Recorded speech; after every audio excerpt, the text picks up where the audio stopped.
King Simon. Remember, make sure you go to my website, kingsimonproductions.wordpress.com. That's kingsimonproductions.wordpress.com, or Linktree at King Simon the Numeral Beta. Get all 4 of my books, and of course, that's the Numeral Beta for Mental Stability. Numbers are simple, people are complicated. Numbers are simple, children's health is important, and no promotion is bad promotion. Just spell my name right. Make sure you get them now on all my links. That's kingsimonproductions.wordpress.com. Go now.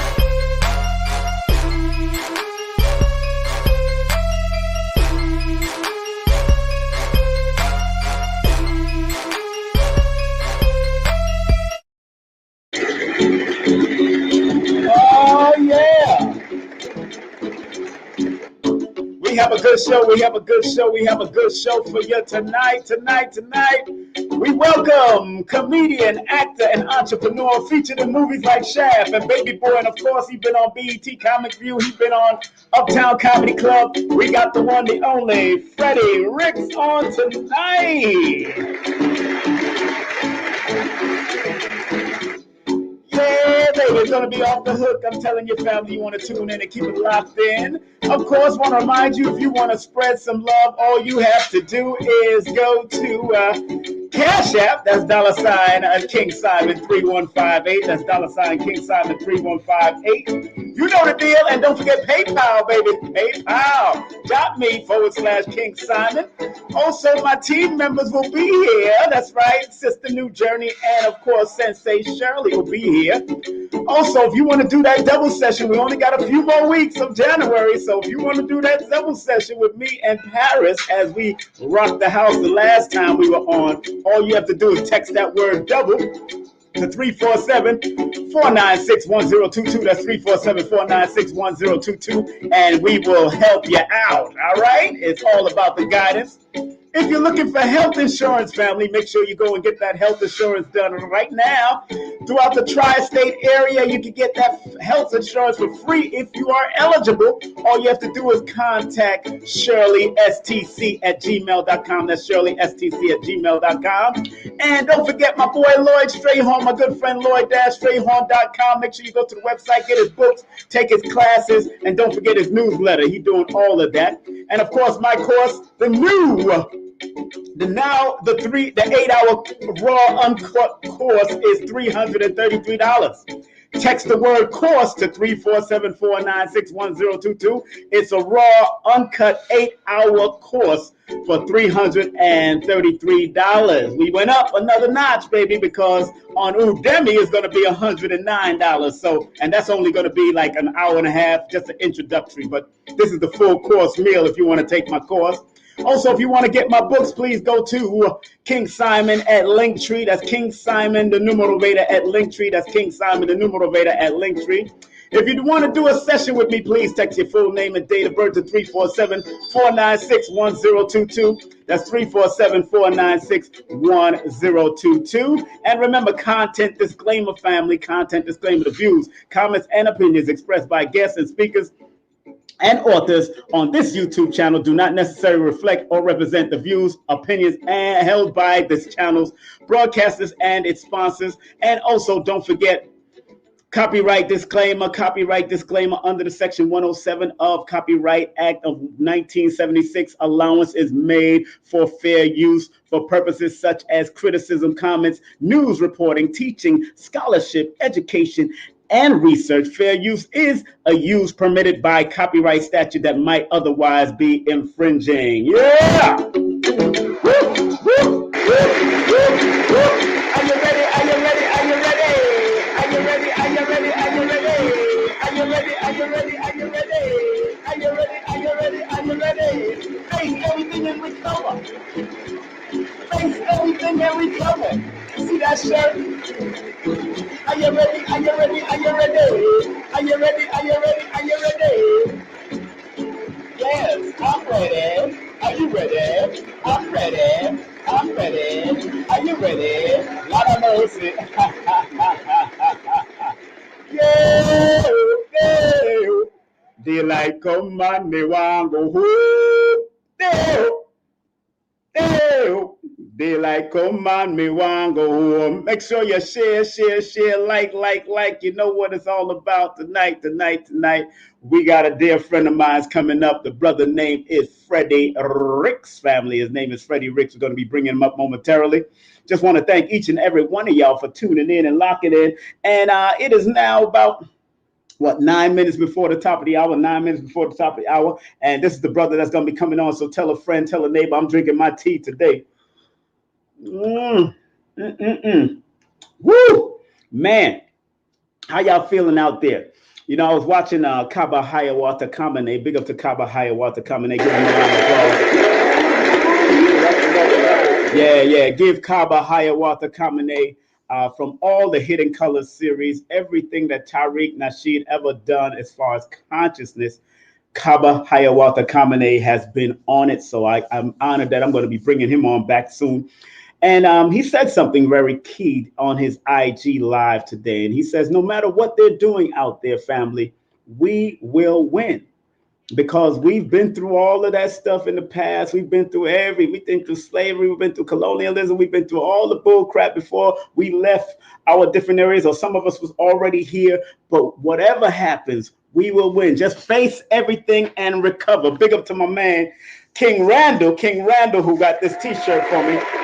King Randall, face everything and recover. Say it. Face everything and recover. Or false expectation appearing real. So you know what that is. I also got my water with me too. So we got all of that going on. We're gonna keep the liquids popping. But again, tonight we got Freddie Ricks. Those who don't know who Freddie Ricks is, that means you haven't been watching comedy. He's been in the movie Shaft. He's been in Baby Boy. He's also been featured in BET Comic View. He's been Uptown Comedy Club. He's been all over the comedy world for over 20-something years. I've known him for like 25 years. Over 25 years right now I've known this brother. So it's going to be hot. I'm telling you, family. Tell a friend, tell a neighbor. And I got some rules. I do have some rules. And just in case you don't know the rules, I got some rules before we bring our brother up, who'll be coming up at the 9 o'clock hour. We got some rules. All right. First of all, the first rule is please like, thumb up, and share this mother flipping video. That's it. Give them a round of applause. That's right. That's what we doing. Yeah. All right. Second rule, respectfully, this is a troll-free zone. So trolls, please take a stroll off somewhere else. Get that a round of applause. Get the trolls out of here. We don't want no goddamn trolls in the motherfucking building. That's right. And there's another rule we got up here. If you love the machine and you love what I'm doing, there's the Cashapp for you, and there's the PayPal. Yeah, baby. Spread love the Brooklyn way. That's where I'm from. That's what we doing. You know what I'm saying? So we're going to have our brother come up momentarily. I'm waiting for my two guests. Remember, if you want to support Sister Nujurney, who's my co-host, my biological sister, but also my co-host, make sure you hit her up on the IG, hit her up on of course, the Cashapp, and also the PayPal. Also, Sensei Shirley, a true sensei in the martial arts in Manhattan. She trains and teach. She works with Master Mo. They do 52 blocks. They do what they do, and they train and they teach. Those 52s, if you know what the 52s is, that's what we did back in the day. You know, I know Freddie know about that, so we're going to talk about that too. He from the boogie down, so we know what that is. So, yes, right. So my co-hosts will be on momentarily and wait for them to dolly up themselves and come on. Those are the two girls, the two ladies that's on the side of me while I'm in the middle. You know, I like to be sandwiched in the middle, you know, but I don't want it to be too crazy now. Don't be too crazy. And of course, big up to my girl Paris, numerovation and tarot spread. She drops the tarot from an ancient perspective. I drop the numerology from a whole motivational perspective. Remember, I don't do readings, brother. I do, and sisters, I do consultations to guide you with your numbers like a GPS. You put in the right address, triangulates what's going on in your life, take you around where you got to go, give you the ups, the downs, the obstructions to understand who and what you are, and help you to be a better human being in this realm. Give that a round of applause. Yeah, and now that I live in Stone Mountain Village, I live in the Stone Mountain Village in Georgia. Hey, I'm going to bring in health, wealth, and metaphysic events up here. So big that up also as we honor the ancestors, the indigenous ancestors of the land. We're going to bring that up, all right? Got to make sure that's going on. And again, family, make sure you get my books. Get my books. All my books is online right now, selling the. I want to first and foremost, I want to thank each and every one of you that have been supporting me. Man, people have been supporting my books. The residuals have come in. I tell everybody, write, because that's a form of generational wealth. Once you do it through Amazon or do it through Lulu, you can print. They print on demand. So if you promote it, if your family decides to promote it, if your children decide to promote it, your grandchildren decide to promote it, boom. That's another way of leaving generational wealth. Ebook, you can do it by ebook, audiobook, all of that. So I'm going to be doing a few audibles soon. So I can't wait till I manifest those. I got some motivational stuff that I got coming up. So it is what it is. So again, let me go to the chat and see who's in the chat. Let's see who's in the chat. All right. I see Workout Rosie. Workout Rosie's in the chat. How you doing, Workout Rosie? All right, Workout Rosie's in the chat. And also Kim G is in the chat. What's up, Kim G? What's up? All right, we see him in the chat. We see people coming up slowly but surely. I know sometimes the algorithms be messing up because, Facebook, YouTube, they like to just throw the algorithms off. Big up to people on Facebook right now. Bev, what's up, Bev, on Facebook? Big up to Bev on Facebook. Let me put my Facebook page over here because I got my camera on my phone here and I'm watching Facebook also. So we also broadcasting live. I see one of my co-hosts about to come in right now. That's right. I see her in the background. Let's give Sensei Shirley a well-deserved round of applause right now. Let's see Sensei. Yes, good evening. Yeah. Yeah, get all the applause. That's what I'm receiving it. Thank you. I know. The beard with your arm. Somebody to beard you with applause. That's good. Yeah. Beard her ass with applause. Yes. Praise the Lord. How you doing? Praise the Lord. I'm well, thank you. How are you? I'm good. How's the martial arts world doing? How they doing? Amazing. Always. You always have to stay practicing and continuously staying alert. You just gotta keep working. It's a daily thing. We must do it daily. We practice daily. Also, for those who don't know, you do health insurance. Just make sure we get the health insurance out there. Talk about it real quick. What's going on with the health insurance in New York City? The drop in New York City, tri-state area. Go ahead. Tri-state area with I help people. I work and help people to apply for low-cost health insurance, if not for free. Right. But I do help for free. Yes, true. That's true. Give that a round of applause. Also, I see Sister Nujurney in the building. She's in the building. Nujurney in the building. Yes. What's up, Nujurney? You help for free, huh? You help for free, huh? I help for free. Right. I work for a certain company, of course, but I do help for free. Okay. I do help people for free to go into the New York State of Health to apply for low income insurance, or for free. You may be qualified to get it for free. I can't say too much more because of. I understand. Disclaimer. Yes, disclaimer. Hey, Sister Nujurney, how you doing, Sister Nujurney? You all right? Good, how you doing? I'm good, thank you. Good? How are you? Nice. Yes. Hey, gorgeous. Vibing. Hey, gorgeous. Hey, honey buns. Good to see you. Good to see you.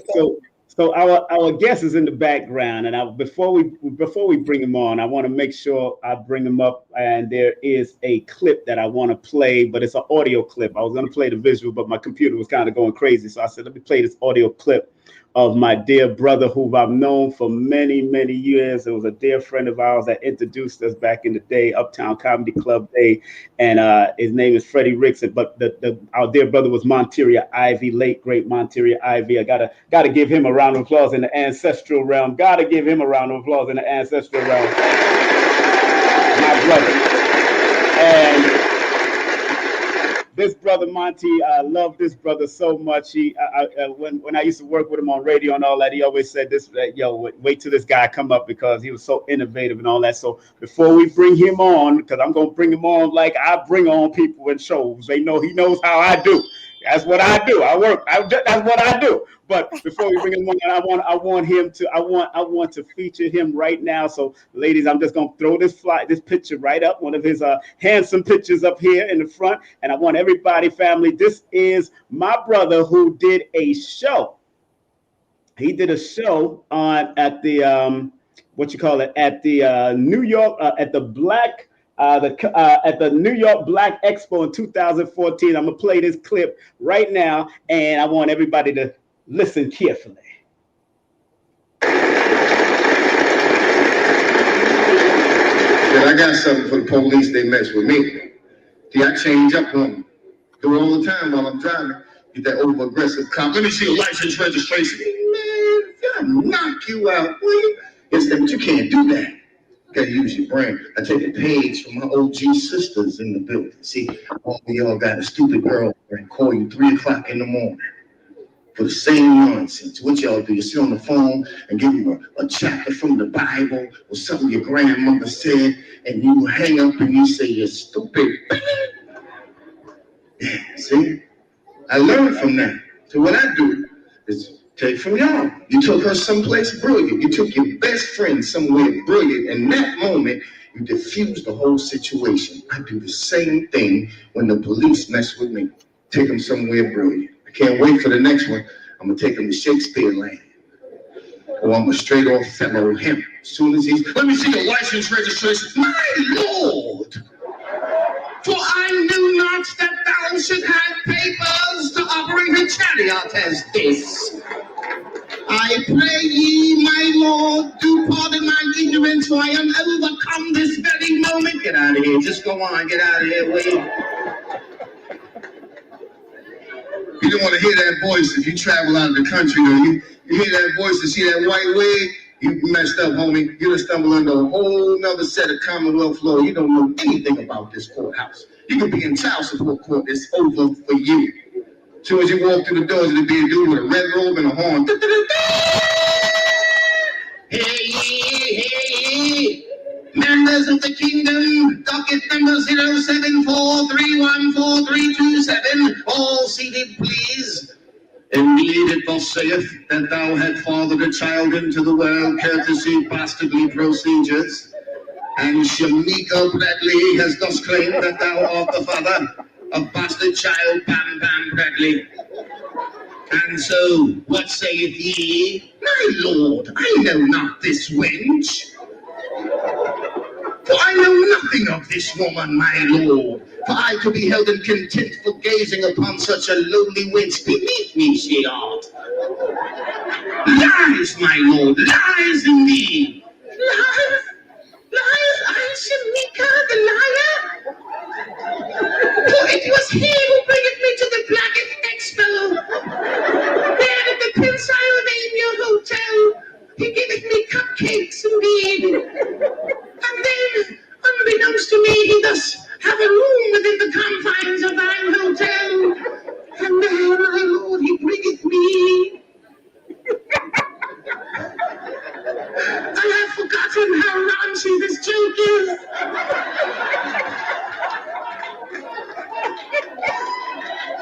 For there are children about, although I will not march, I will not defile the ears of the children. So pardon me as I advance this particular... My brother, this brother here, he's been doing it for so long. And when I say he is one of the creators, he is a great brother. I love him. Right here, on the stage, of King Simon Presents. We want to welcome the one and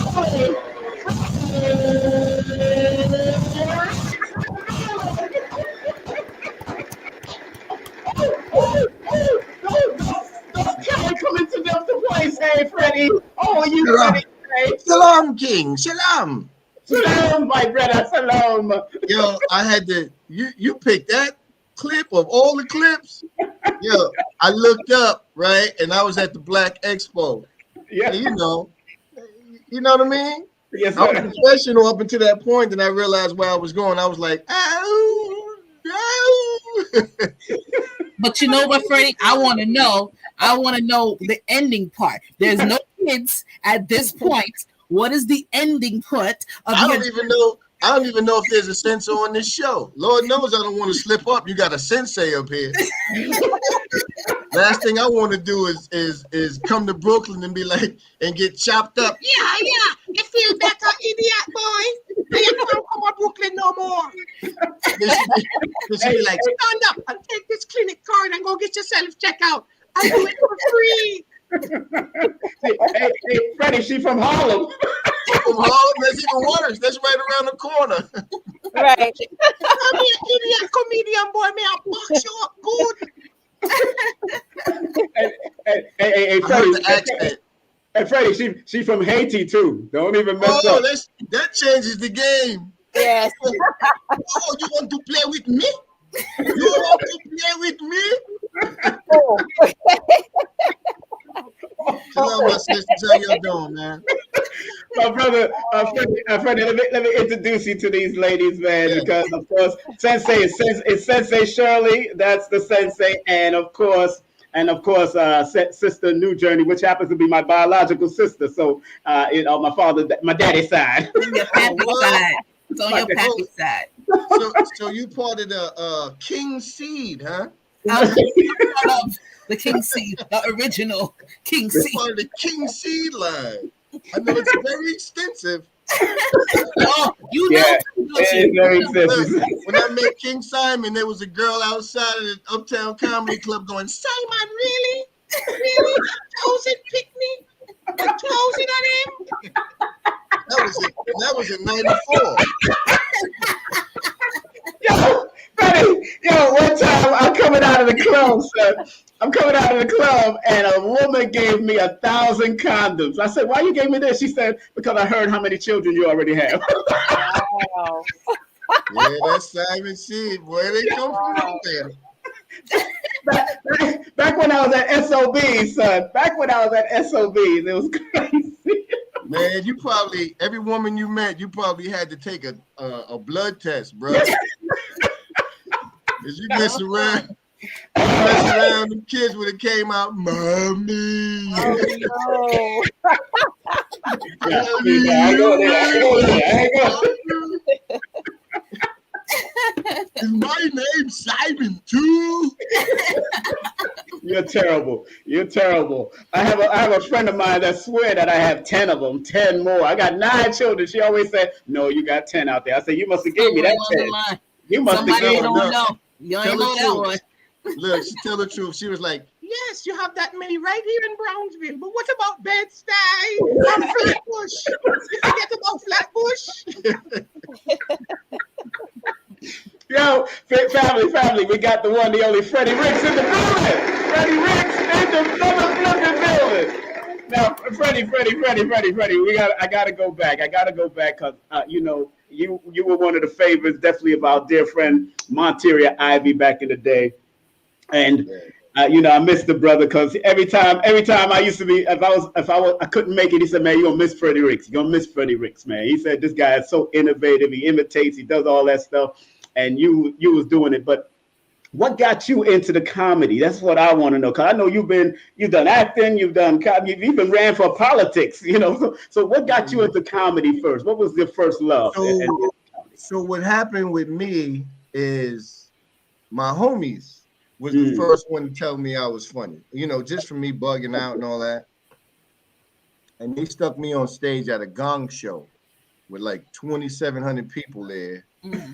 And before I could say 4 words, the dude came out and kicked the gong. And I've never been on a stage in that capacity, so I kind of went in. Right. A few choice words, and F all y'all. Next time you want to see me, you're gonna have to pay. And the crowd went crazy. So that feeling, and they were laughing, but of course they were laughing at me. And not with me, Right. But nevertheless, that energy of the laughter, it gave me the bug. And then sometime later, as you know, the Uptown Comedy Club was an invention of the Brown brothers. Brown's brother, yep.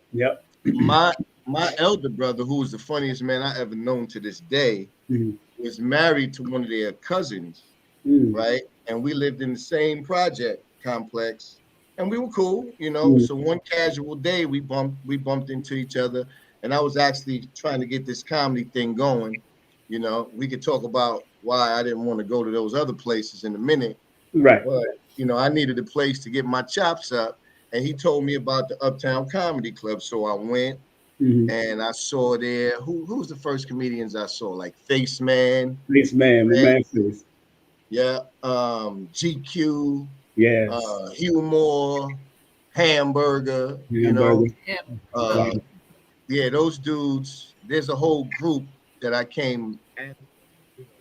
Not a whole lot of years, but probably a couple of years. They were already, you know, getting this whole comedy train rolling.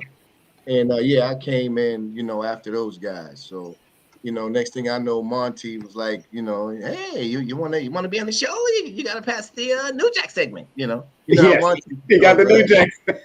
New Jack segment was scary. It was like an Apollo Plus. Yes, because it was a small venue with a small stage, and you know that boo you felt like instantly. It didn't start in no rafters. It started right in your face, you know. So I went out. As a matter of fact, my first time on the New Jack segment, it was myself, Tracy Morgan. Can't think of who else, but Tracy was backstage, right? And he had the propeller on his head. He was like, yo, my man, you think I'm gonna be funny, right? Just, you know, being Tracy. Went out, and he had this joke. Remember this joke he used to do when he was boxing? Yeah. Knocked out and then look at the audience. Blew the whole joint up first time out. Never had to do another New Jack segment. Wow. I think I did 2, and then Monty let me through the gate. Right. But that was a era when we had a gauge, right? Yeah.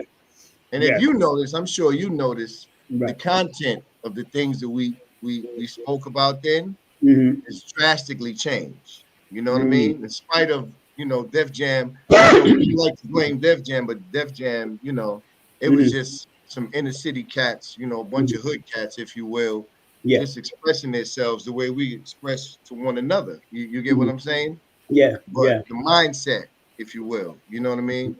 And so you were in there when it was an art form. Before you were there before the money. Yeah. Remember, I was in the Nation of Islam, so we did security. You remember? Yeah. That's where we was at. I remember you go all the way back to WWRL. A lot of people don't know that. The radio station. Yeah. If you don't know WWRL before the Giant, the WBLS Giant.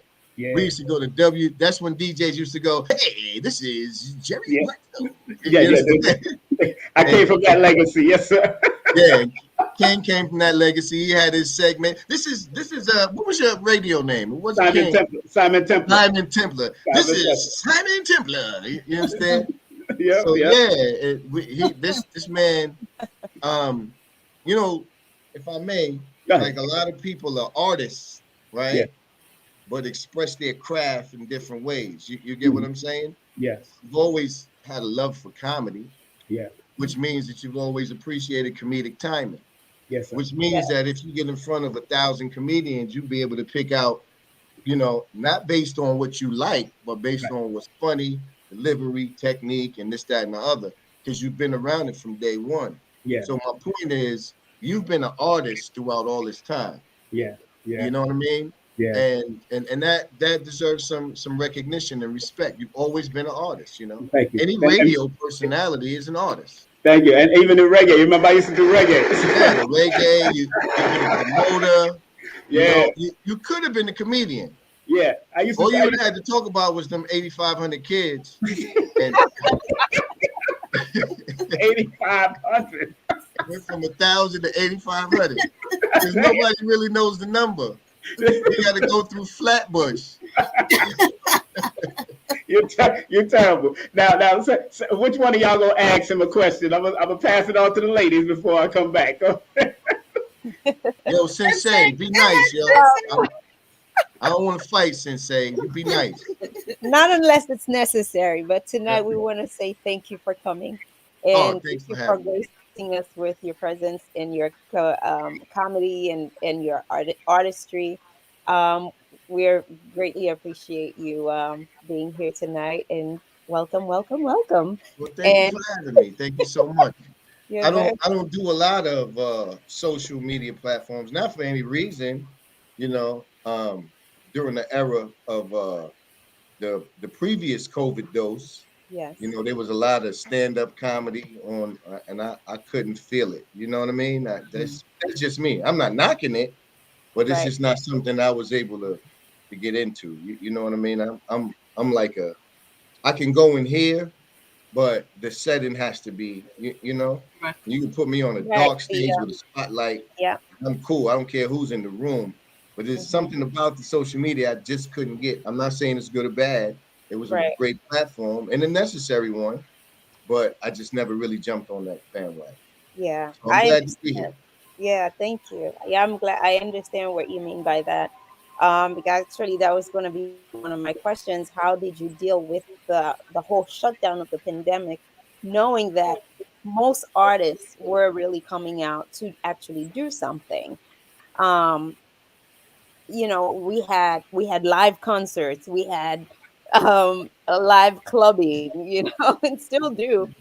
But as an artist, so I'm going to shift that question over to something a little bit different in the acting role, really, in that case, because as an artist, the production was shut down, right? So, how did you manage to get yourself back into it? And how did you manage to continue your work throughout the shutdown, knowing that it was going to be a little bit iffy to even knowing if production was going to be reopening. Right. Well, the stand-up portion, I really have no explanation on how I, made it to this point through all that madness because, I would be remiss to tell you how the whole game, suffered a heavy cost. Right. Yeah, and even now it's kind of rough, especially in New York in particular, where gatherings and such you require this, that, and the other. Right. So I don't know. I guess it's just the grace of the Most High who just got me through the whole situation and allowed me to maintain, my comedic aspect. You Mhm. know, comedy is not something you turn off or turn on, right? It's something that is a party, Right. you know, like right now we're having a social conversation. When I hit the stage, I'm just a whole different, person. My Mhm. first name is not comedy. Comedy is what I do. Right. What I produce, and so everything it really comes back to what's within, if you can understand what I'm saying. That Absolutely. pretty much goes back to what we just said about King, being an artist. It's already there. So all you got to do is just put you in the right place. Yeah. Environment and atmosphere is always Yeah, and an opportunity to express yourself. absolutely, yeah. So like right now, seeing how things are going, I would be foolish not to take advantage of online presence. You get me? Um, which is kind of good for me as well because I've never been one to oversaturate myself. You, Mm. you know what I mean? Like, I've never been. In fact, I deliberately buried myself in the Caribbean community of my brothers and sisters, right? Because I didn't want to be on every single flyer.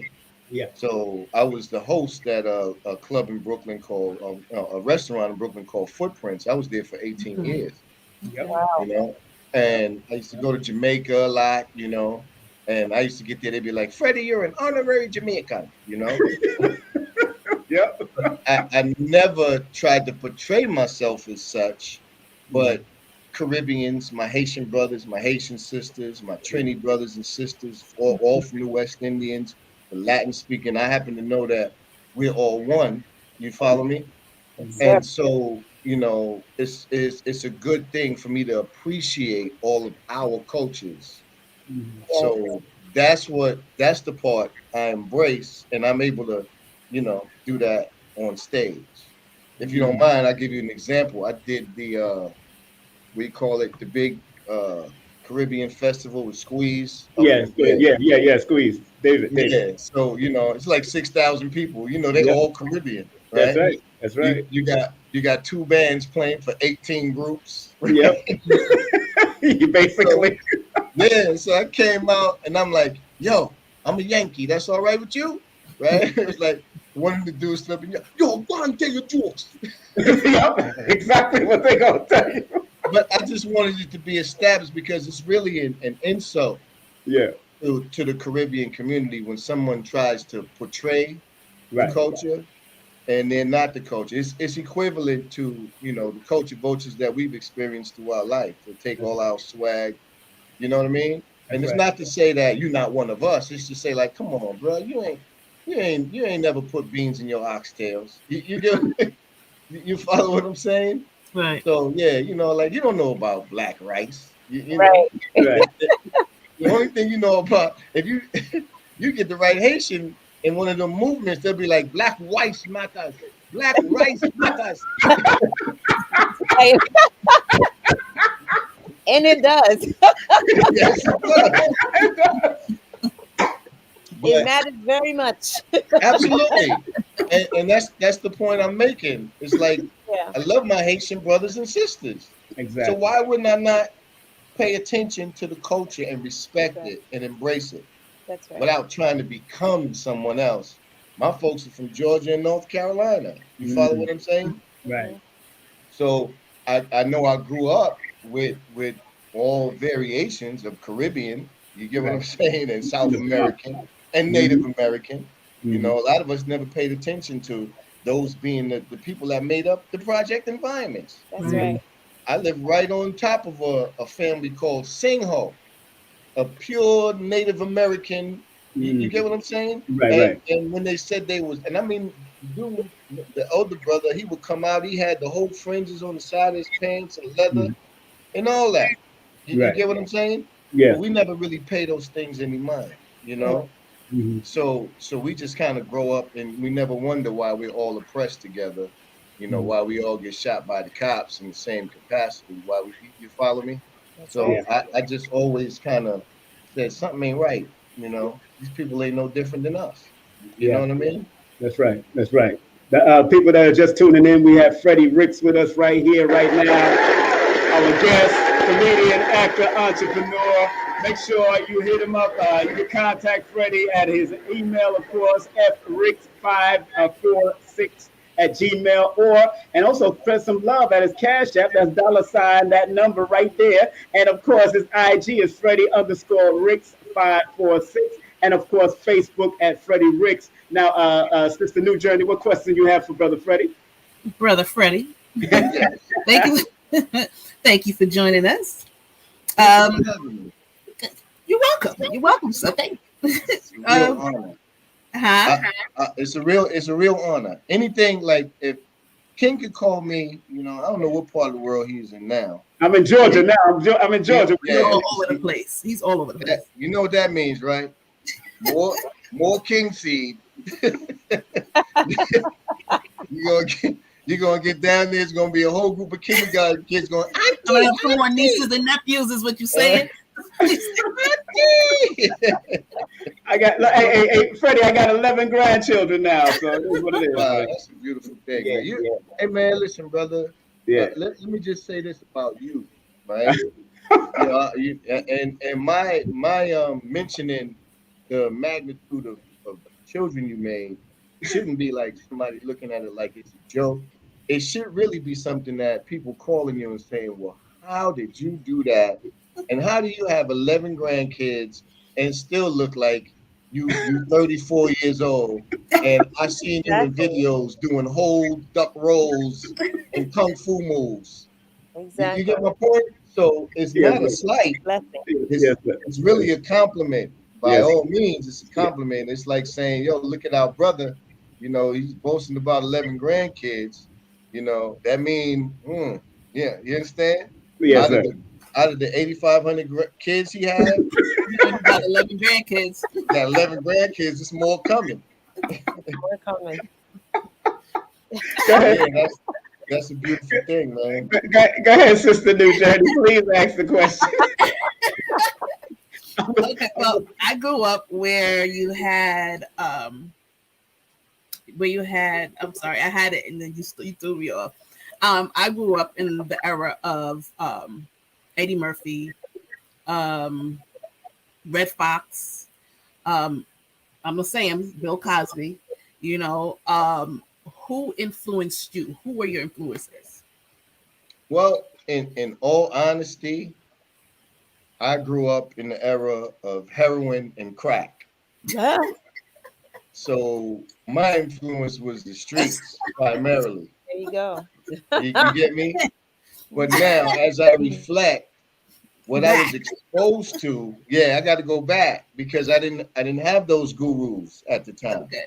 I wasn't exposed to that. What I was exposed to was the Jerry Lewis and the what's his name? There's a few of them, but they were white guys and they were always on television, and that's all I knew about comedy, you know. And when I found out that Mel Blanc did all the voices for Looney Tunes, I was floored, and I'll tell you why. Because my eldest brother and me, like I said, who was the funniest man I've known to this day, his name was Freddie Ricks. We would sit in the projects and we would just go back and forth with these characters, right? And you know, we would just have crowds around us, just doing silly skits, you know, just in different dialects. So when I got into comedy, I thought at first that I needed to be this guy that talked about the typical stuff, you know, like sex and you know, stuff that we all can relate to. The easy way out is what the late Monteria Ivey used to refer to it as. And so I went to Monty one day and I was like, yo, Monty, and I showed him these books of all these sex jokes that I had, and they were funny. They were funny jokes, but they were all sexual content. And I thought to myself, if I do jokes like this, I don't want to do this. I want to tell jokes that my mom can come out in the audience and you know, and watch me and not feel any kind of way about how she raised me. So I asked Monty, I was like, yo, Monty, man, and watch this here, kid. I said, yo, Monty, I got all these jokes for sex, but you know, I got like 5. He said, oh, that's a lot of jokes. He said, check out what he said to me. But you just answered your own question. I was floored. I was like, what do I do, man? He said, well, you just answered your own question. Yeah. You follow what I'm saying? So the next thing I did was resorted back to my brother and me, you know, literally producing comedy in the form of skits, which I didn't know what we were doing at the time, you know. And that's why when people steal from me, you know, it's a different effect because, bro, I did this, you know, most of this stuff that I do was written in my teens. In my early teens at that. You know what I mean? So it's a little different for me. You know, I don't hold the patent for characters, you know, do characters. But I try to give mine a life. You know, I can do impersonations too, but I won't touch them. Because I would rather create someone who doesn't exist and give them a life. And you know, one thing I've always respected about Freddie is that he says what he means and means what he says. He's always, and he didn't like people playing with his money. I was listening to Kenny Williams and Rudy Rush, your boys from back in the day, those two, and they was talking about you. And they said, yo, one person you don't want to slight with money is the man Freddie Ricks. That's the man there. I'll tell you a funny story about me and Kenny Williams. We was on the road doing a bunch of shows. We ended up in North Carolina at an Army base. Now, this is the time there wasn't no cell phones. It was just beepers, right? We got to pull over and call this dude. You know, we don't know where we're going. We lost. So we had Tupac on. I had an old Volvo at the time, right? We had Tupac on. And I stopped the car. I said, yo, Kenny, listen, this is the spot. I said, man, listen, I'm going to go in here and I'm telling you now, it's going to be a problem, right? I said, you could either sit in the car, right? But I'm going to go in here and handle this dude because he's being disrespectful. He done got no consideration for me. so I'm not gonna have any for him. Kid, he sat in the car, and that Tupac was on. He reached over and turned the radio off and said, "I wanna go home." You ain't want no smoke.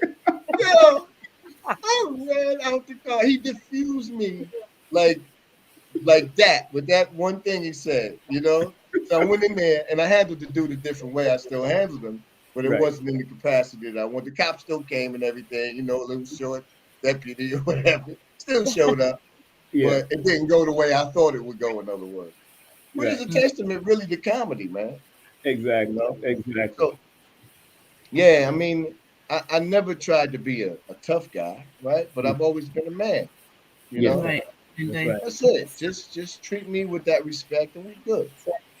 You know, take my money, basically. Yeah, you know, if I come and fix your wall, you know, if I were a contractor, what you gonna tell me? You know, right? Well, I don't have your money. Well, then the wall coming down. That's right. That's right. Excuse me. Yeah. You know.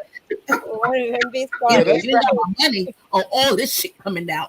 This shit. That's that Caribbean action right there. You do that to a Trini. Wait, don't tell me you don't have my money. You have my money. I do all this work. I put all this work and you don't have my money. Oh no, I come right back. I go get my hammer. Exactly. Tear that wall down, brother. We tear the wall down. Right.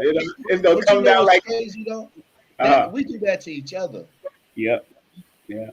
You follow what I'm saying, man?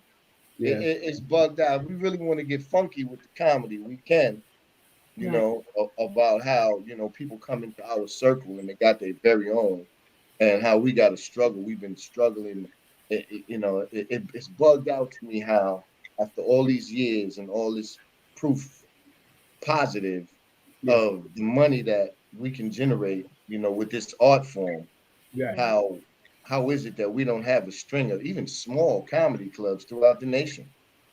That's true. You get what I'm saying? We got all these ballers and millionaires and billionaires. And I was just having this conversation a few weeks ago, and I'm like, you know, it's baffling to me, you know. And then I hope you don't mind me saying, Bob Sumner, he brought it to speed like it's us. Yeah. You know what I mean? Right. It's us, man. We have a tendency to, it ain't about forgetting where you come from, it's about thinking as individuals. Thinking for ourselves, you know, okay, yeah, your kids need to eat, but if you can't see your brother and your sister and say their kids need to eat too, that's the beginning of the problem. Right. You know what I mean? That's right. You know, and then we don't even have the respect to say, hey, bro, look, I got an issue. We want to be slick about it. Mm-hmm. Right. And you know, Freddie, I always ask you why you don't write a book, why you don't write your, you know, put your stuff out there, because I always tell you, you need to do that, because you got a lot of the pros and cons of history in your head, a lot of stuff, especially from back in those days and even before that. How come you don't put out your own book and turn it into something, you know? Yeah, I think I'll probably do something to that effect, you know. Right. Right now, I'm about to bug out.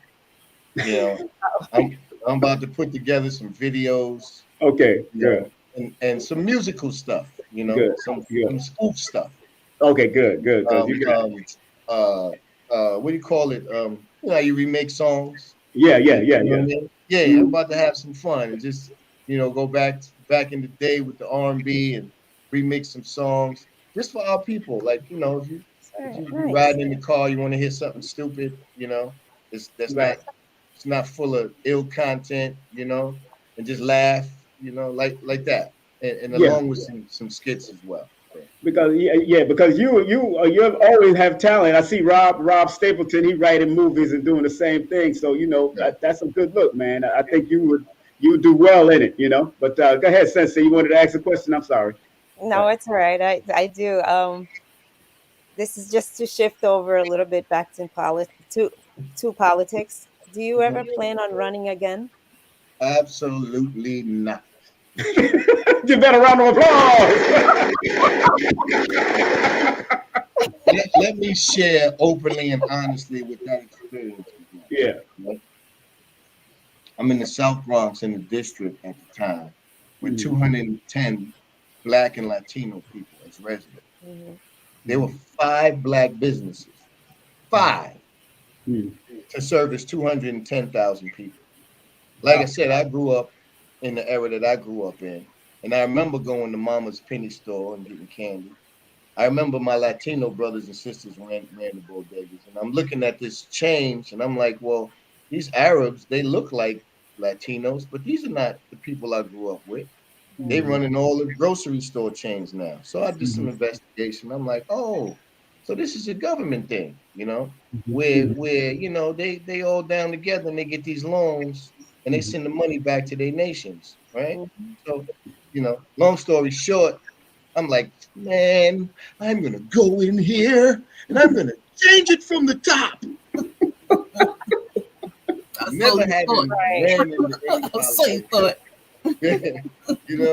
I never was involved with politics. In all honesty, I was never even a voter. But I saw my people, and I saw our condition, and I saw it not getting any better. So what did I do? Went to the hood. Yeah. And guess who embraced me? The hood. The hood. And I do a joke about it. I talk about how old dope fiends was like, man, you man, how you going? you know what I mean? Yeah. And so we kind of got together, as best we could. And I was embraced. I knocked on some doors and people were like, hey, you the, not everybody, but a few people. And I was pretty much a problem. But then I started hearing these stories and I started seeing the results of the likes like me, no contacts. I don't know nobody in Albany. And you get what I'm saying? Right. And being a problem if I were to, have any kind of success. I started hearing the stories like, yeah, they found cocaine in his tires. You understand what I'm saying? Oh, yeah, he was caught up in that scandal with them hoes, man. Yeah, baby. Did you hear? He passed the mob the envelope. There's a way to plan. And I'm like, and then there was the lights being cutting out and when they're doing the tally up on the Grand Concourse in the Bronx. All of a sudden there's a power outage and count. Wow. I'm like, wow, man. So at the end of it all, I don't want to talk too much about this guy, but I gave my support to another dude who I thought was a brother, but come to find out he was a part of the whole network as well. He got locked down. Yeah, I know. You know the pledge. I know what who he is. Yeah, I know. know. Yeah. Damn. And some other that was my dude too, man. Him and I, he used to shake my hand on the streets in the hall in Fordham Road, and we used to talk all the time. Oh, he's, politics is such a funny game, man. It's one of those things. It's almost like sports, or what else can I say? It's like being a part of a sorority or a fraternity. Yeah. You get what I'm saying? They get that devoted into it, Right. And it gets scary. It's really scary. And I realized there will be no help for my people in no form of politics. That's just my position. Right. I'll probably never do a show for the NAACP. Right. Black Caucus will probably never have me back again after they see this video. Don't worry about it. But I feel how I feel, man. So no, I would never step foot into the political arena again. There's no solution, no answer, no nothing for our people. As far as I'm concerned, it's nothing but a census to see how stupid you are. Interesting. Wow. Sister Nujurney, what you got for? Basically, are you in the works to work with other? Well, are you looking to look to act in more movies or work with other comedians in? Damn you, King Simon! Damn you! Well, listen, I live by a set of principles now. Yeah. That won't allow me to do certain things. You follow me? Okay. Yeah. So Gotcha. my entire life is on a whole different spiritual level. Yeah. And nice. yeah, so Nice. I would never be able to portray myself in a certain way on a camera for any money. Right. I would never be able to belittle my people in Right. a film setting, you know, Yes. and just play that whole Jim Crow thing. It just would go against everything I stand on. People That's think that I didn't do any more film work because I couldn't or I just wasn't qualified. You get what I'm saying? And I try to explain there's a big difference in sitting at the table and getting up and not ever getting to the table. Mm. You know? So I'm good. You know what I mean? Right. If I got to take a job hammering nails before I put on a dress, Right. before I do any of that other nonsense, Get that around the I'll be way. somewhere in Flatbush putting up walls. Get that around the world. We need that. We need that. Definitely understand that. Definitely. Keep the integrity. I love all my comedian comrades, my brothers. We don't Right. share the same values, you know. Quite frankly, the average comedian probably couldn't care less about anything I'm saying, and they'll do anything for that fame, you know, that moment. But all of us up here, all of us in this arena, we understand what that's really all about. Right. We understand what's at the base of it. We understand the spiritual implications and what you have to dedicate yourself to. People think selling your soul to the devil is sitting across from this red dude with pitchforks. Yeah. They don't understand just the basic word, just the word devil just means deceiver. That's all it means. That's right. So as soon as you put your name on the wrong piece of paper, you've been deceived. That's Right. You see? Right. So You're yeah, done. so you know, there's certain games that we shouldn't play as a people, no matter, and it's That's all a right. result of everything I talked about from politics. If you keep a bunch of people down long enough, they'll do anything to come up. That's Right. right. Absolutely. That's right. Yeah. No, That you know, people that are just tuning in, we are sitting here with Freddie Ricks. Of course, we're gonna have him on for a few more minutes. Comedian, actor, entrepreneur. Hit him up at IG. Of course, it's FB, it's Cashapp. Show him some love. Email him if you want to contact him. Also, that's his telephone number if you want to book him for any comedy shows anywhere in the world. As long as he can travel and get there and do what he got to do, he'll make it happen. That's one thing. He has integrity. He makes it happen and come. You know, Freddie, you just said something, and I'm going to keep on riding that horse right there because Dave Chappelle has stepped out on a whole nother level, man, to say what he say and mean what he says. How do you feel about how he doing? I know he's been around in your circle back in the day when he was younger and all that. So how do you feel about how he's just stepping forward and staying focused on what he's to do? I think our brother Chappelle has managed to maneuver himself in a position where he's able to say certain things because of the sophistication of his comedy, you know, and his intelligence allows him to say things where you can't avoid the laugh, so you can't be insulted. You follow me? Mhm. But he speaks some truths, but even he's limited because you know you're not going to get on certain platforms and say certain things. It's just not going to happen. Right. You know what I mean? Right. So you know, big up to the brother, and he's funny. You know, I'm not one of them dudes who be like, oh, he ain't. No, man. The man paid his dues. He came through the trenches. Man, funny. Right. You see what I'm saying? But he maneuvered himself to be able to do those things, and not only that, he's necessary for the balance of the thems and the us. Right. Mhm. Right. They gotta have somebody to make it look like, oh, we ain't all that bad. If you understand what I'm saying. Right. So some cats will get through the gate, right? But a dude like me will catch you backstage and then I gotta go to jail. I'm a whole other animal. That's right. That's right. You know, so and again, I'm not saying I'm tough or I'm gangster. When you stand on something, you stand on it, point blank, period. Right. That's it.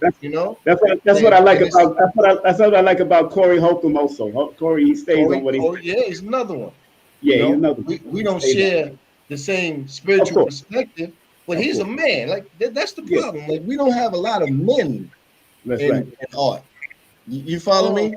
That's That desire to win is a thief to manhood. Yes. Wow. You get what I'm saying? It'll really rob you of a square, if you understand what I'm saying. Yeah, yes, sir. Everybody talk about they stay on their square. No, bruh. You just want to win. Right. And you'll handstand, you'll coon, you'll shuck and jive, you'll eye buck, you'll show your ass. Right. You'll do whatever's necessary for that little glamour. Right. And so, I can't get down with that. Again, I rock with the Most High God of Abraham, Isaac, and Jacob, bro. There it is. There it is. Get that a round of applause. There it is. Somebody just put in the chat. Another important fact is that there is an esoteric agenda and rituals are played out before our eyes in the name of art. So that that's right, exactly. We could go there. It's so heavy. Between the four of us right here, we could go 3 hours on that alone. On that alone, we could go. But the problem is our people don't know. Like you put me onto the conscious community, right? Yes. You was the one. You was like, "Yo, Fred," and I would come through, and I took it all in, and then I was like, "Something ain't right." Them politics is the number one thing that made me say, "Yo, something ain't right." You dig what I'm saying? Yeah. And so I got led to them scriptures, and of course I opened them and I saw us in there, and here I am. You dig what I'm saying? So that's my principle. That don't take nothing away from somebody else. If that's your walk, that's your walk. You dig what I'm saying? That's I like it. I like, being a man. Right. And knowing that there's certain things I can't do. Certain food, quote unquote, and I don't mean literally, I mean figuratively, spiritually, that I can't partake in. And it becomes so simple. And if your eyes ain't open, like whoever made that comment, that agenda is so heavy. People don't understand that where we are today started 30 years ago. Yeah. They don't understand. I used to sit there watching Three's Company, right? Yep. Yeah. And I was a young man full of testosterone going, yo, why is doing that? Right. Man, I would have, and I'm young. I'm like, yo, I would have had that head in the closet. You understand? Let that go. Next thing you know, you start seeing more. And you remember this? Remember they was talking about, and I want to be careful about how I walk on your channel. No, you go ahead. Do your thing. If you can remember, there was that portion of our lives called bashing. Remember that G bashing thing? Yeah, that G. Yeah. Big news. All of a sudden, we angry. All of a sudden, there's a bunch of men who just hate. You understand? Yeah. Then next thing you know, you turn on TV and you got that image on every sitcom. Yep. Subtly, it was subtle at first. There was remember Soap? There was that. Yeah, of course. With Billy Crystal. Billy Crystal. Yeah. You know what I'm saying? And then we start seeing more and more and more. And then next thing you know, damn, here we are. Then now all of a sudden, a phobia, which means fear. I mean, but it doesn't mean it just means now you're scared if you don't like it. That's right. Exactly. So whoever said that is 100% right, and that agenda goes for every form of our art. Yeah. We don't understand. We the salt of the earth, man. Everything that we do, they want to be a part of it. Exactly. You see what I'm saying? Exactly. You got my Haitian family who are severely oppressed. Yeah. They know the power of the Haitian. Yes. You understand? They know if they let that go, they understand what's going to happen once our Haitian brothers and sisters alone wake up. You understand? So they know this. So they catch you at the border and they make sure you don't get through. You see what I'm saying? But everything that we see and that we're living is nothing new under the sun. We've been here before. The only problem with us is we don't have that sense of unity that we need to come under one umbrella on a spiritual level.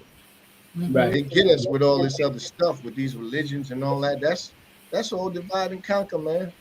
All these different spiritual systems and religion, and how I'm gonna fight? How I'm gonna go to war with you if you a Muslim and I'm an Israelite? Right. I can't war next to you because when that dude come talking about la wak wak, right? Right. You're gonna turn on me because you're gonna say I can't kill this man. Yeah, and that's crazy, especially. But I can kill you though, nigga. But Right. what's so funny? What's so funny about that, Fred, is that, and both of them come from the same father, Abraham. It makes no sense. It's that you got that right, same father, but when you get into the spiritual sense of that, one is a chosen seed, and the other one got his blessings in another way. Bottom line is, right, neither one of those. I mean, well, the one is about us, the other one is about Ishmaelites.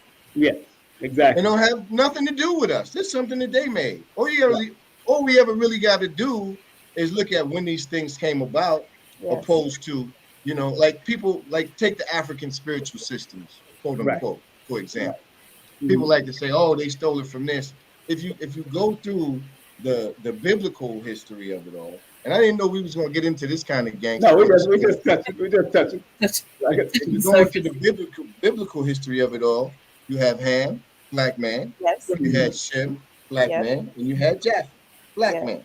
Right. So if they came from the same origin, right, then they would have the same understanding. You see what I'm saying? Mm-hmm. So their principles would basically be the same. Now, if one finds out that they have this God that's dealing with this line, you see what I'm saying? And in the case that I'm speaking of, Shem, right, and the other ones got to pretty much fend for themselves, right? By the time it gets on the walls, by the time it hit the papyrus, you see what I'm saying? Mm-hmm. The basis of it is going to sound similar, but it's not the same. Right. Mm-hmm. If you can dig what I'm saying. Right. You dig? So, you know, the main thing we got to start understanding is that we got enemies, man. Mm-hmm. You can get into all that you want, but we got a whole bunch of people that hate us. Right. As a matter of fact, everybody but us hate us until we get to us and we start hating each other. Exactly. It's so true. That's a clap right there. Yes, it is. That's a clap. Now, Freddie, you know, a lot of people in the comedy world, would you say that they are readers? Because I remember talking to Bill Cosby on separate occasion and Dick Gregory at separate occasion on WWRL. And both of them had the same premise that in order for you to be a good comedian, you should read current events. You should keep up with things current. Are the comedians nowadays more readers and studiers and researchers like a Dick Gregory or Bill Cosby? Nah, I don't think so. Absolutely not. Okay. But they're not making excuses, but there could be a reason for that as well, because our climate changes so rapidly. Mm-hmm. If you don't have a point of view, like me, for example, everything I'm saying, right? Right.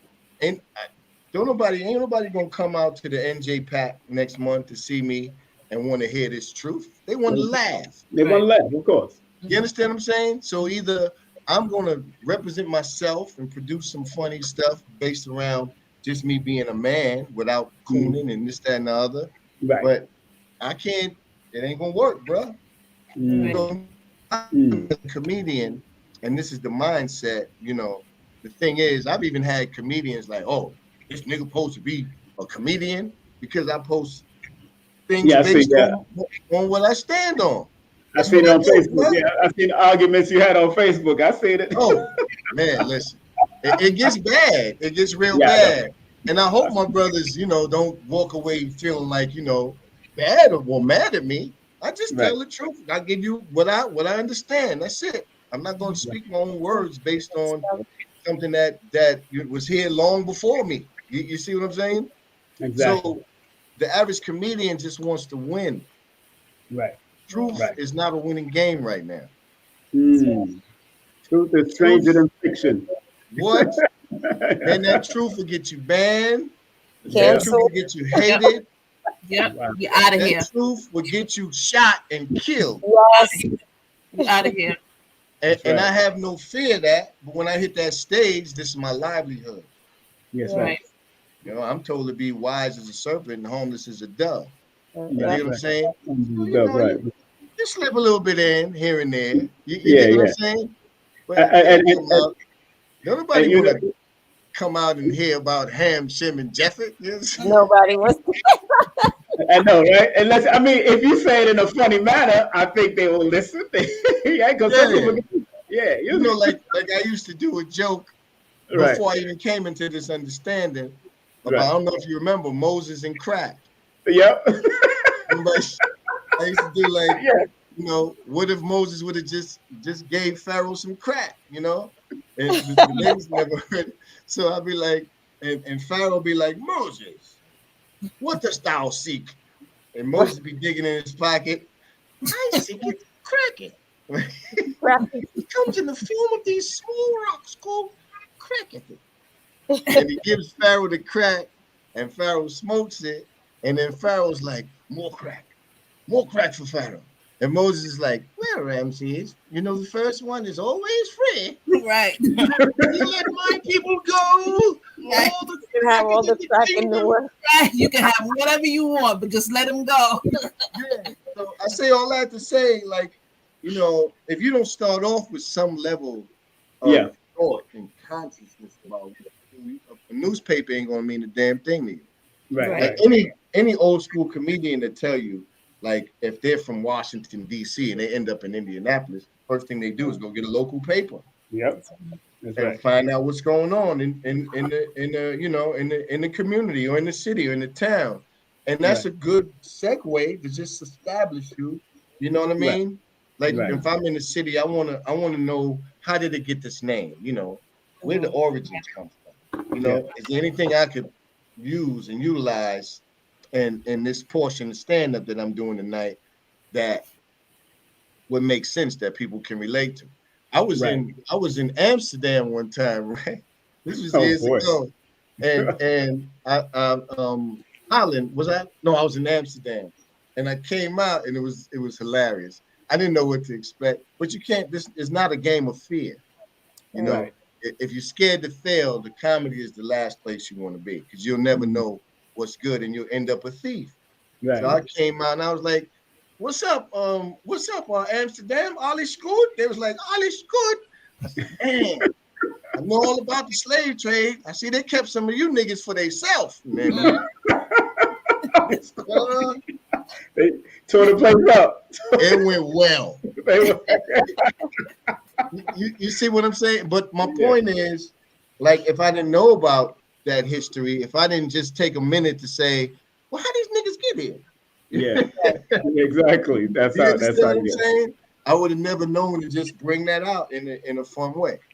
You know? And you know what's funny? And when I used to MC shows, that's interesting because I've MC shows in different places. And I remember watching Ray. You remember the movie Ray with Jamie Foxx? Yeah, yeah. Now you see Joe Adams, how he was introducing Ray in different parts of the world. Right.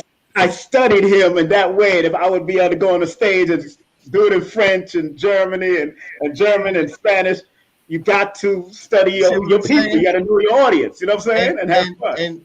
And like I said, you being the artist that you are, right? Yes. And I mean that wholeheartedly. Yes. You're the perfect person. Like, if somebody wanted to tell that story about our history and we needed that announcer, you got the energy, you got the cadence, you got the visual.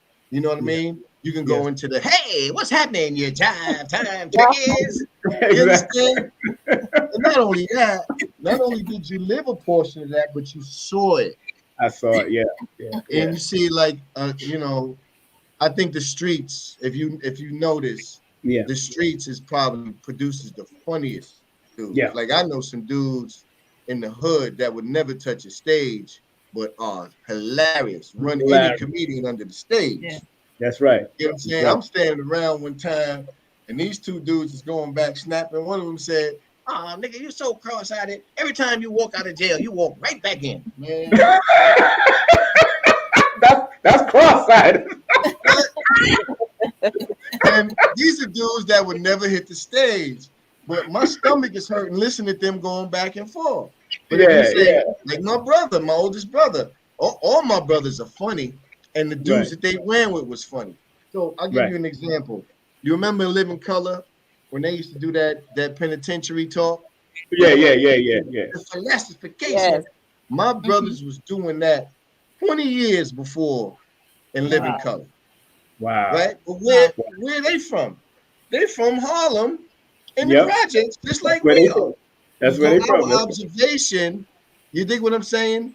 Right. What we internalize is all the same. Yes. Yes. You know, one of the things I tell all Caribbean comedians that I come across, especially my Haitian brothers and sisters, right? Like, yo, don't nobody Haitian want to hear all that hood. You understand? I don't know if I can cuss. Yes. Don't nobody, no Haitian that I've ever come across wants to hear that hood shit. No, right? No, we don't. I'm like, listen, bro, represent for your people. Get them behind you. They will make you a star. Yep. So produce material that makes them shine. Produce material that exposes the people that are oppressing. You understand? You know, don't just talk about the history in Haiti. Take them there. That's right. Yeah. You think what I'm saying? So, like, I used to do a joke about when the French tried to invade Haiti and they came across the Haitians, right? And I used to come back and be like, you know, Monsieur, they cannot visit. And Napoleon was like, what are you talking about? They are Haitians. Go and kill them. You don't understand. There's only one of them. He walks around with a chicken with no head.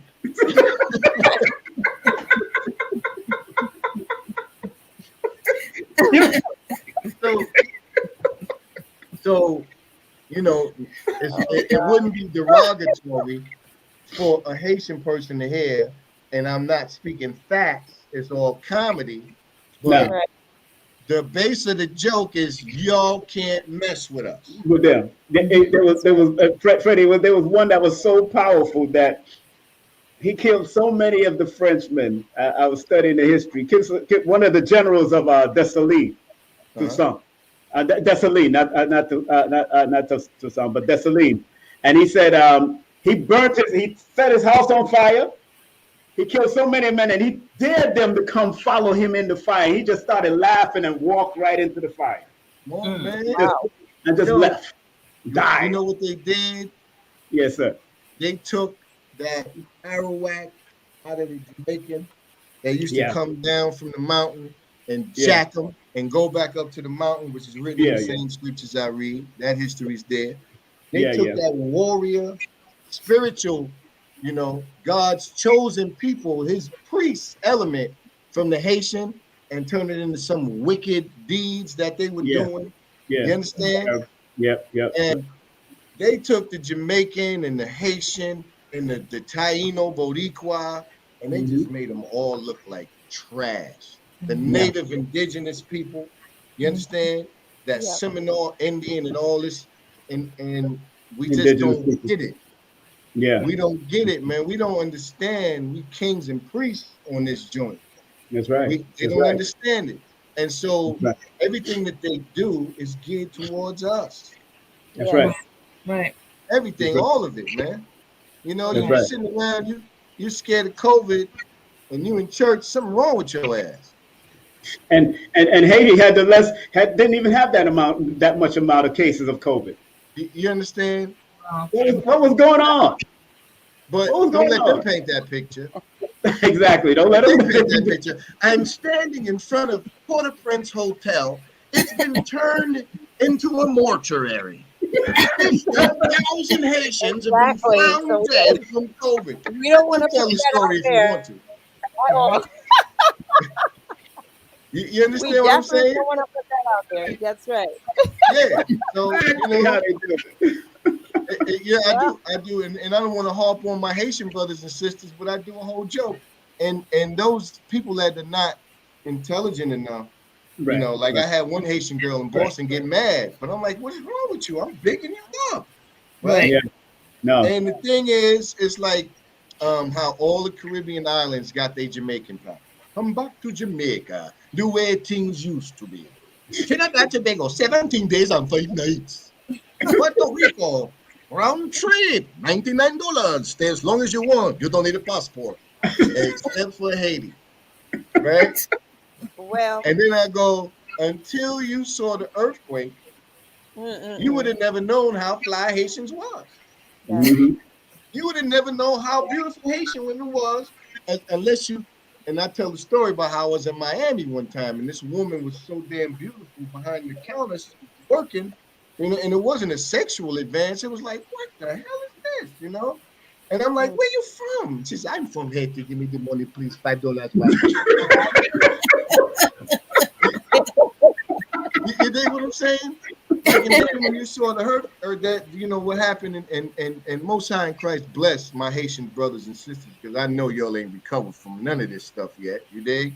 I know y'all still struggling, but until you saw them doing them interviews, if you notice, they interview one person. I seen a dude with a whole Louis suit on in the background. Mhm. You understand what I'm saying? Our people are not stupid, man. So I tell this joke about if you go to Haiti, don't come right now. Don't go right now because we ain't ready. They ain't ready yet. A few things got to happen in Haiti before you can take that vacation package. Don't take it, right? I go, little dude, come on, be like, come right now to Haiti. Come to our hotel right here, Port-au-Prince, 5-star accommodations, best beaches in all of the Caribbean. Then he go, wait one moment, please. And he turned around.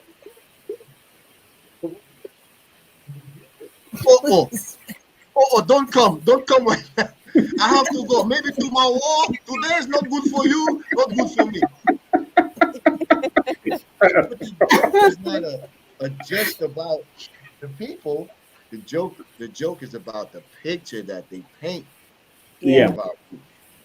You Right. know what I'm saying? They want you to believe that, it's just this 2-bit, everybody's wild and That's crazy. not You're gonna come exactly. there and you're gonna get raped and Yeah. All that. kidnapped. A Haitian will be the first one to be like, tell me this. Do you have money before I steal you? Right. Don't waste my time. I cannot waste time. Let me see who you are. Let me look on this computer. Give me your name. You be like, a book. Before, Freddie, before we leave, somebody asked a question. Before we leave, and I want to make sure that Sensei or Sister Nujurney have a question. Let me just ask what this guy said. He said, "What do you think about those so-called internet comedians who garner lots of likes and follows and cannot hit the stage and do anything and slay?" Well, I mean, you just answered that. Like, if you're an internet comedian, like, okay, it's like this, right? Everybody can't be on the radio. That's right. Like if you're a comedian, you may not be fit for the radio. You may be a physical comedian. You think what I'm Right. saying? So you may not be able to interact, with a King Simon on a radio show and be funny. You see what I'm saying? So that would relegate you to a stage or film performance. You follow me? Doesn't make you any less funny. It just means that you have a lane that you belong in. So when a comedian becomes a sensation on the internet, the only thing they really have to do is transfer that into the visual aspect of stand-up. Stand-up is painting the pictures, and this is why it's called an art. You paint a picture, but you do it with your words. You see what I'm saying? So you got a setup, topic, punchline, courtesy Monteria Ivey, who gave us all this wonderful training back in the Uptown Comedy Club days, and the Brown Brothers. So the first thing you got to do is, if you're talking about New York City, okay? If you're in New York, that's one thing. But if you're writing a joke, you don't want to just talk about New York City unless you're going to paint the picture for the people who've never been to New York City. Right. You see, everybody is not capable of doing that. So we get these guys that do these funny skits and they get the following, and it's not taking anything from them. I think it's a beautiful thing. But what they should do is confer with a stage performing comedian, right? Who can do both, and get with them and mold that so that they can really get on stage and perform. I don't take nothing from them. I think it's cool. And there's a lot of comedians who don't even like younger comedians from stand up, and I think that's foolish as well. It's an ongoing situation. It's a little different than music. because in music they can steal your tunes and turn them into tunes, and then put an artist behind a tone and make you Right. think you're getting music. You see, with stand up, if you let them steal you, you're finished anyway. So if you're not starting with a basis, with a platform, you know, that you represent, like I explained how I came from with rocking with my brother, and that's where I am today, you know, in my developing art. Right, right. And that's never changed because that's what I come from. That's what I believe in. But a lot of cats, it's like that dope dealer who see the big bins and he think it's all gravy. You understand? He got a contact to get the package, but he don't know you got 89 murderers, stick up kids, cops that's gonna be on you before you even get to that tire. If you can understand the picture I'm painting. Yeah. Right. Yeah, the internet thing is cool, but you know, again, like if you're gonna be an artist,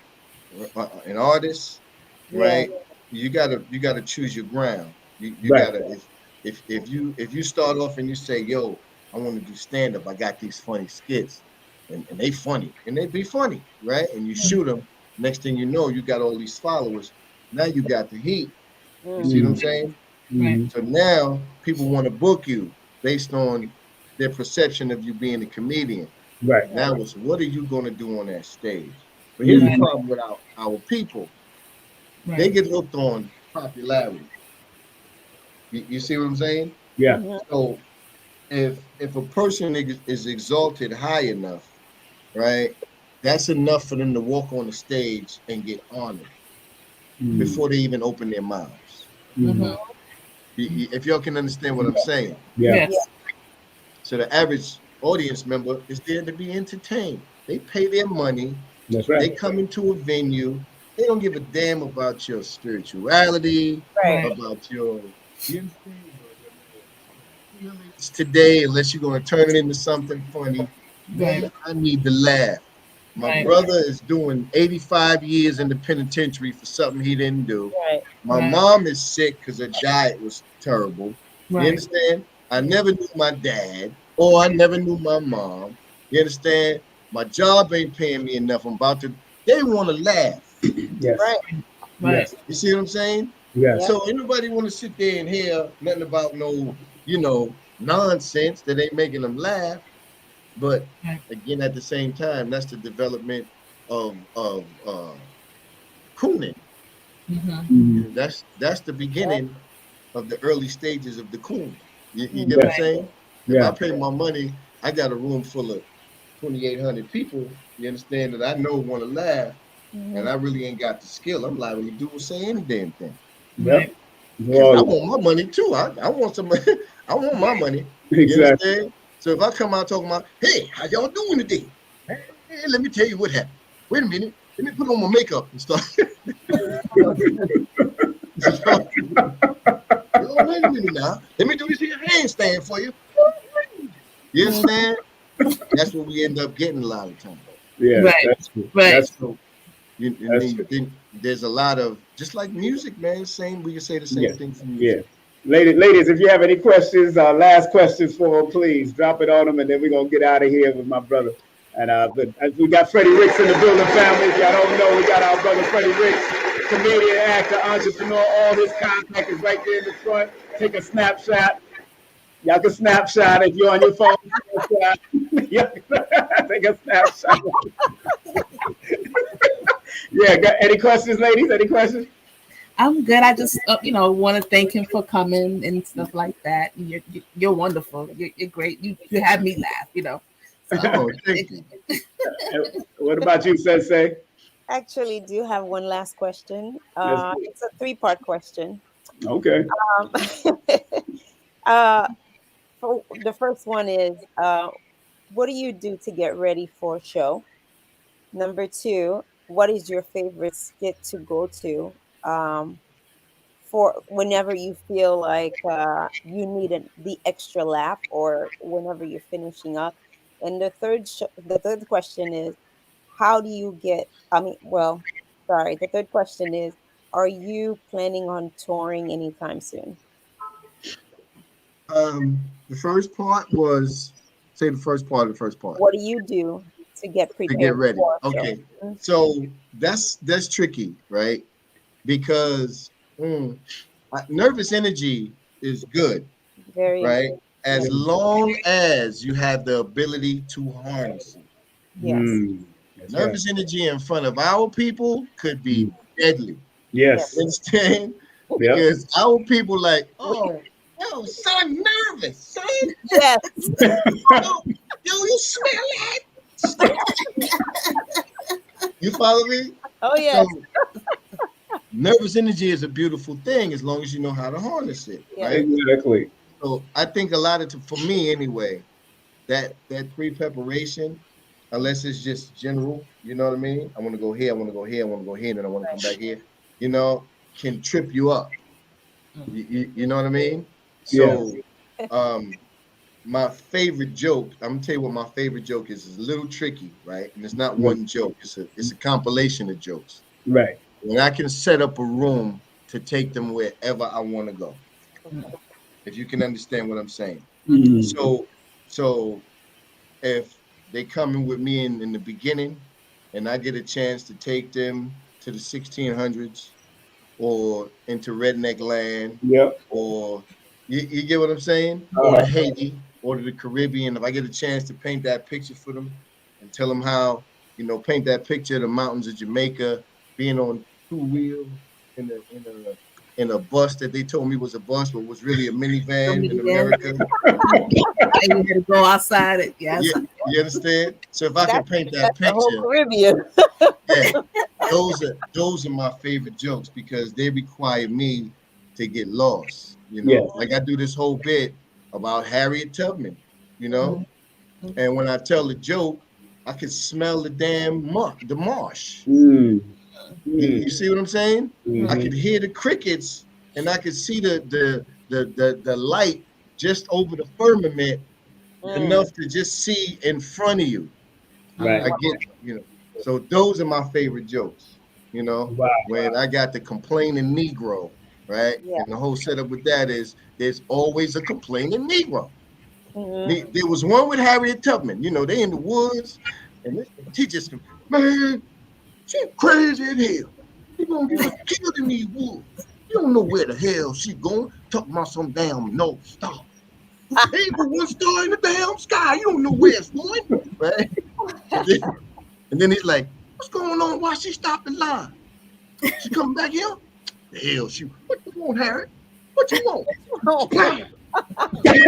She shot him. You're coming? Yeah. And so at the end of the joke, I had to shoot this dude, right? But before she come back this last time, he like, Buck, he blind. He see done knocked his eyes out. He can't walk. He on Buck's back, and he's still complaining, right? He's like, look, why she stopped the line again? What the hell she doing? Oh no, she coming back again? She ain't. What the hell you mean? What's she doing then? Digging a hole for what? The Negro not talking too much. Yeah. You see what I'm saying? Yeah. So those are by far my favorite jokes. And I have a slew of them, you know. So, you know, it's how far I can go based on the energy. You understand? Because I'm doing a job. It's like being on a job, you know. If you're on a job and you're handling a line, you know, and the line is going fast, you got to keep up with the line. You see what I'm saying? You can't go at your own pace. You got to make sure whatever you put the tops on bottles, you got to make sure that top on that bottle, or you're gonna lose your job. You lose 3 caps. You understand? That's right. But if the line is going where you know you can knock a bottle over and nobody knows it, right? Or you can miss a cap and know you know. Then y'all can understand my analogy. Yeah. Well, you know, Freddie, I want to thank you very much for coming on. Honor and love all the time, brother. You have unpacked, and I've seen you do some work, brother. I've seen you, man. And people, if you want to book him, his contact is right here on the front. If you want to talk to him, email him, or just send some love, Cash App, PayPal, all that. Well, Cash App, and hit him up on IG and Facebook. Please, by all means, show Freddie Ricks some love. Yeah, come out February. I think it's the 12th. NJ Pack. I'm there with Bill Bellamy. Touch June and Kel Crawford, I believe. Yeah. Man, you should have sent me that flyer, man. I would have put it up here, man. I know. I'm sorry, I wasn't thinking. I'll see if I can get it up. But brother, I want to thank you, man, and thank you and your family also. Thank you because you've always been honorable. This is one brother that let me come up and speak on his stage to break about health and all that stuff. Because I've worked. I let him. I used to beg him, yo, come holler at our people, bro. Yeah. Come holler at our people, man. It's like, and I don't mean to go too long, but King Simon comes from a platform, right? Mm-hmm. And within that platform, people don't get invited to the information, right? Then they have nothing to weigh themselves by. Right. See what I'm saying? So before I got where I am, I was dealing with right?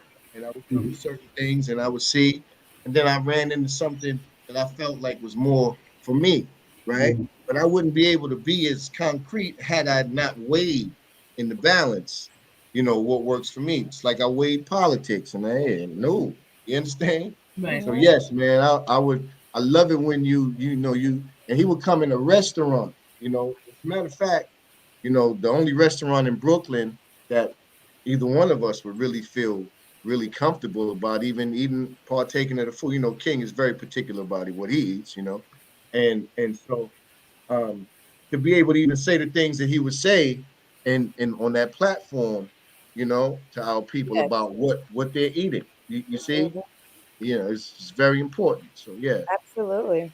You are what you eat, really. Right. Yeah.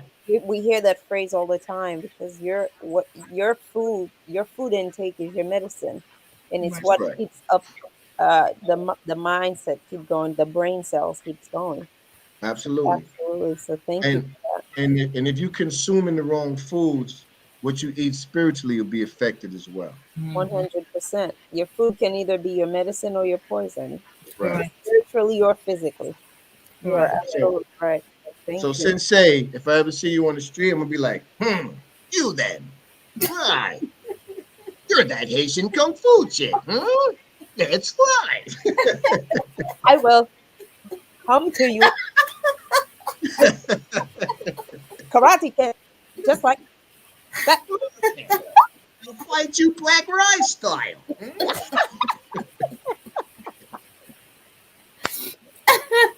Have to be worthy of the black rice.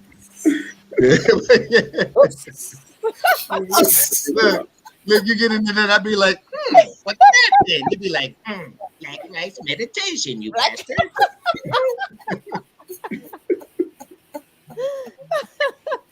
Oh, I love it. I love it. Hey, beautiful platform, King. For having me, and thank all y'all for having me. I hope I did a good job. Thank you so much. I enjoyed you very much. We all enjoyed you, and I hope that this is not your last time. You are welcome anytime. Anytime, just stay tuned. After King Simon push the rest of his keys across Atlanta, he'll come up with something to do in terms of entertainment. It could be comedy, it could be, what he does, but something's gonna happen. Right now, he's trying to find some fertile soil, so he can start his new farm. Well, now I'm trying to find the flyer and put it up. I'm trying to. They probably know you down there. They probably was like, wait a minute, I know you. You're that King Simon fella. Hope you're wearing a chastity belt because we don't need no more of you niggas running around here. You're terrible. Let them balls up, buddy. You ain't gonna be running around here, please. Who's that behind you? Your sister?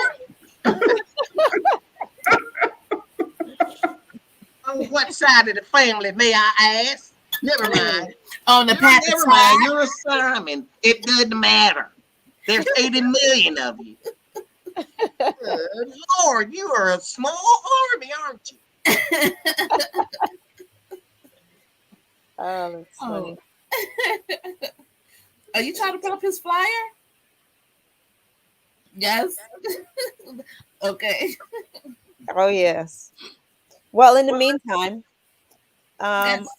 really thank you again for Thank coming you by, all. and we And very much I hope- appreciate you. And we're gonna try and see if we can just catch. There Oh, you there goes go. the flyer. There goes the Yeah, flyer. that's the flyer. Valentine's Don't, Is that just hilarious? yeah, it's just Larry's, yeah. Okay. And Lavelle Crawford. And the Bill belt. Yes. Yeah. Yes. And just for the record, I don't deal with no damn Valentine's Day, but you know, that's Oh, good. that's just a promotion for the show. So don't be coming up there talking about Where are your hearts, Mr. Fan?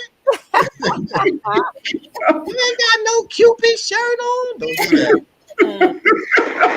Yo, that's the show, family. That's the show. Just hilarious. Lavelle Crawford and of course Bill Bellamy with my brother Freddie Ricks is gonna be in the building. That's gonna be hot. February 11th. Man, that's gonna be hot. That's gonna be hot, man. I wish I was in New York that time, but I'll be in Florida, sir. Sorry. Hey, Can we get? Oh no, Florida too? My Lord. I promise to spread my seeds everywhere. I see. Little Miami Simons, huh? From the Fort Lauderdale Simons running all over the place. I'm looking for one of them people's name, Freddie. yeah, you gonna have her down there looking for all her nieces in there. You gonna be walking around like this. Has anyone seen these children? They gonna drop them off, bro. But Freddie, thank you very much, beloved. Thank you. Thank you. Shalom, All the everybody. time, man. Shalom, my brother. Thank you. All right. Thank Peace you. and love. That's our brother Freddie Ricks in the building. Yeah. I want to thank you. Coming through. Thank you for coming through. Yeah. Our brother. That was fun. Yeah, that's our brother. Good. Yeah, that was great. That was great. Very funny. good time. Very, very funny, brother. No, on the flyer, does it say where he's at, where it's going to be at? NJ Pack, right in your area, Queens, girl. No, that's New Jersey.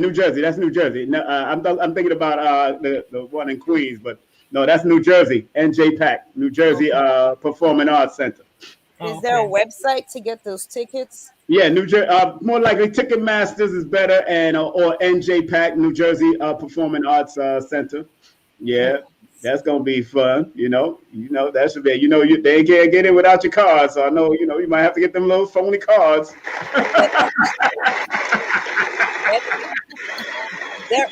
They'll probably be outside. Yeah. I know, right? They selling cards outside. Yo, you want to buy a card, son? You want to buy a C card? You want to buy a C card? You want a C card? But we ain't gonna get in, son. $100. This is even better. Want a booster card? Want a booster card? We got the third booster card. We got a first shot one, and we got a booster. What you want to do? What you want to do? That's right. They selling in New York. Boy, they selling everything. They sure are. They giving booster cards with ass. Shit is crazy. with McDonald's, with crack, with pizza, with all kind of stuff. They doing everything. All right, family. Okay, family. Once again, we want to thank Freddie Ricks for coming on. Yes. Good time. We had a good time. We had a great time. Great time. Don't forget, he'll be on stage with Bill Bellamy at NJ Pack, February 11th. Go to Ticketmasters. Ticketmasters. Valentine's All-Star comedy show. Obviously, he won't be with no loved one. I don't blame him. I'm not taking you there. You know, goddamn well I don't celebrate Valentine's. First of all, is he back there? Because I want to tell him, I want to hear the rest of that joke. Like, I tell the rest of the joke. Yeah. It's somewhere online or somewhere. That joke is somewhere else. That's definitely not. It wasn't at that particular one. That's not that one, right? Nah, definitely that. There was no kids here today. I wanted the rest of that joke. Yeah. I don't know. He gonna give you something, but again, family, just make sure. Don't forget. Big up to Paris, of course. Big up that big old spread. Go big up to Paris. We're doing that. Don't forget, Sensei got the health insurance. Yeah, get your health insurance together. Thank you. Get that email. Email her now. Don't forget Lloyd Strayvon. Show him some love. Lloyd in the building. Don't forget my course is online. My course is 8 hours, full course meal. Don't forget, we got, of course, my books on sale. Don't forget, you want to do a session with me, that's how it works. Woo! Then we got the disclaimer. Who's going to start first? Oh, yeah. Sister Nujurney going to start first. All right, we're going to start you off, Sister Nujurney. Go ahead, read that disclaimer. Go ahead. Content disclaimer. The views, comments, and opinions expressed by guest speakers or authors on this YouTube channel do not necessarily reflect or represent the views and opinions held by this channel's broadcaster and its sponsors. Parental guidance is advised. Go ahead, Sensei. Drop it like it's hot. Okay. That threw me off a little bit. Okay. Disclaimer. Copyright disclaimer under Section 107 of the Copyright Act of 1976. Allowance is made for fair use for purposes such as criticism, comment, news reporting, teaching, scholarship, education, and research. Fair use is a use permitted by copyright statute that might otherwise be infringing. There it is, family. Woo! Now we get ready to pray. Prayer time. Oh, okay. Gotta do the dance. You gotta do the dance. Oh my goodness. Your father would be proud. He sure would. Get the pray on. All right, so we're gonna do that. All right, so Sister Nujurney, you set it all first. Go ahead. Okay. Deep breath in and out. One more time. Breathe in and out. Please, Universal Creator, know in my heart that I love you. Please protect me and this planet on which I live now. Please open my mind, my spirit, and my soul to receive only truth and your love now. Go ahead, Sensei. Please, Universal Creator, know in my heart that I love you. Please protect me and this planet on which I live now. Please open my mind, my spirit, and my soul to receive only truth and your love now. Yes, please, Universal Creator, know in our hearts that we love you. Please protect us and this planet on which we live now. Please open our minds, our spirits, and our souls to receive only truth and your love now. Thank you, Dr. Blair. Big up to Dr. Blair for giving us such a great prayer. Make sure you go to his website. That's the Metta Center 2. He's the one that gave us this prayer back in the day. The Metta Center 2. Go to it. Get his books. Get his Faraday tech. All of that. Showing love to Dr. Blair all day, every day. Big up to him and his family and everybody. And ladies, thank y'all very much. Gonna put y'all backstage. Everybody get the ladies a round of applause too. I'm so glad we had this time together, just to have a laugh and sing some songs. Thank you. Yeah. Before you know it, comes the time we come to say so long. Bye.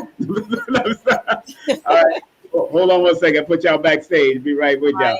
All right. Bye. Good night, everybody. Good Oh, night. he deleted himself. Got you. Good for you. There you go. All righty. Put them backstage. All right, family. Gotta get on out of here. Gotta get on out of here. Once again, want to thank Freddie Ricks for coming in. Want to thank Freddie Ricks. If you want to find out more information about Freddie, make sure you go to his IG, go to his Facebook. You can call him if you want to book him for a show. If you're a booker or producer of any show, you can email him also. That's his number. That's his Cashapp. Show Freddie Ricks some love the Brooklyn way. Want to thank each and every one of y'all for tuning in and locking in. This is your brother King Simon. Get ready to get on out of here. Take a step to the rear and get the heck on out here.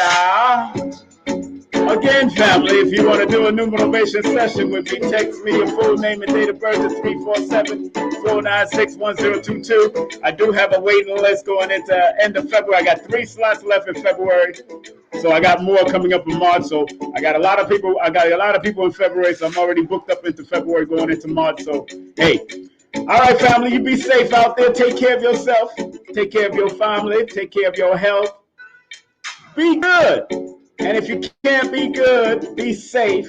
You can't be safe, be out of your own way and do what you got to do. All right? We love you. All right? Peace. Family, stay strong, and I'll talk to you another time. Later.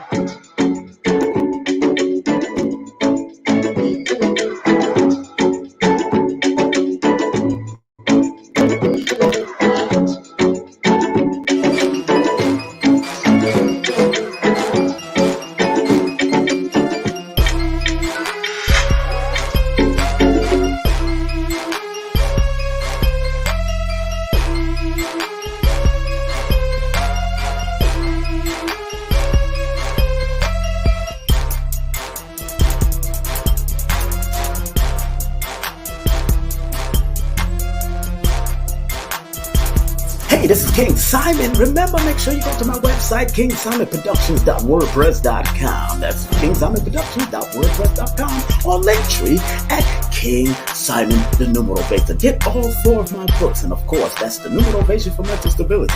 Numbers are simple, people are complicated. Number are simple, children's health is important, and no promotion is bad promotion. Just spell my name right. Make sure you get them now on all my links. That's kingsimonproductions.wordpress.com.